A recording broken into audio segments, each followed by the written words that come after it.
Hey guys, welcome back to Critical Flick. Today I'm reviewing VHS 99, now streaming on Shudder. VHS 99 is the sixth film in this franchise. It's crazy to think that it's been a decade since the first movie came out in 2012.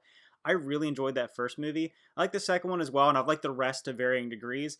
I have to say though, this one falls more towards the latter half of the film. Still has some really unique and interesting horror elements. I love horror anthology and the ability to break these stories up into small little stories. So I've always liked that, whether it be Creepshow, Tales from the Crypt, Masters of Horror. I've always liked that idea of giving a director a unique perspective on a small story. It gives them a lot of flexibility and the ability to make some really unique storytelling elements, whether it be some practical effects or some supernatural elements or some body horror, just the graphic nature and the intensity that horror can bring, and condensing it into those tight stories, I think really helps it excel in some cases. So this one actually follows 5 different stories. I personally liked Ozzy's Dungeon the best because it reminded me of Legends of the Hidden Temple, something I grew up on. In fact, this movie has a lot of callbacks, obviously, to the late 90s, the early 2000s, having it in 99. So I really enjoyed it growing up in that era. It reminded me of a lot of things that I watched as a kid, whether it be CKY or Jackass or something like that, or American Pie. It creates a lot of that vibe to the film.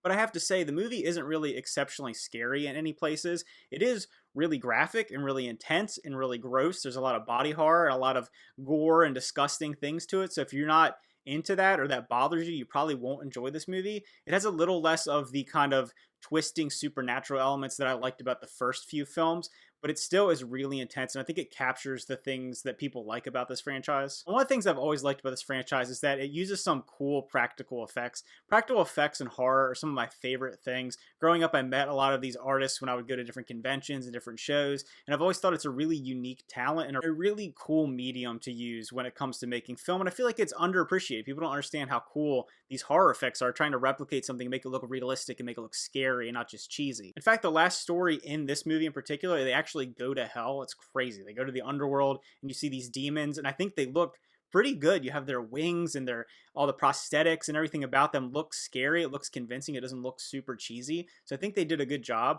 Obviously, there's some moments where this looks a little silly, but they're able to mask it with that VHS overlay, making it look like it's filmed on a VHS tape, having that kind of fuzziness to it. It helps with kind of the more unconvincing effects, especially one of the stories takes place where a character is a lot of CG going on to them. I won't go into any details because I don't want to spoil anything. I think that was kind of a cool twist with that story in particular, but it doesn't look particularly good. But when you're able to kind of overlay things over it, those effects kind of mask that a little bit. I do think the place where this movie excels a little bit is in its overall aesthetic, that late 90s aesthetic. It captures on that nostalgia, like I said.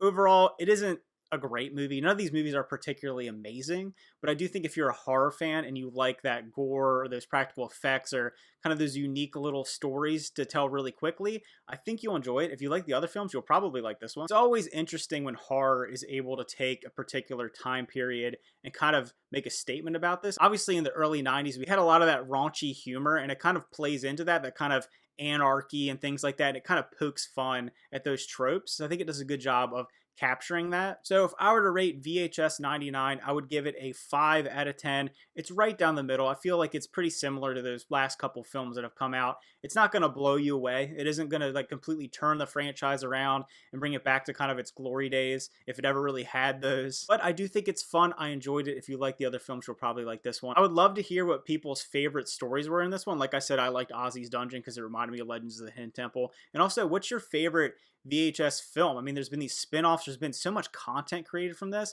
and I think it's cool to have all these unique little individual stories. It would almost be cool to do a ranking of all the individual stories. I know there's so many of them, but it would be cool to really dive in and revisit some of those classic ones. So thanks for watching. Remember to like and subscribe and leave those comments down below, and see you guys next time.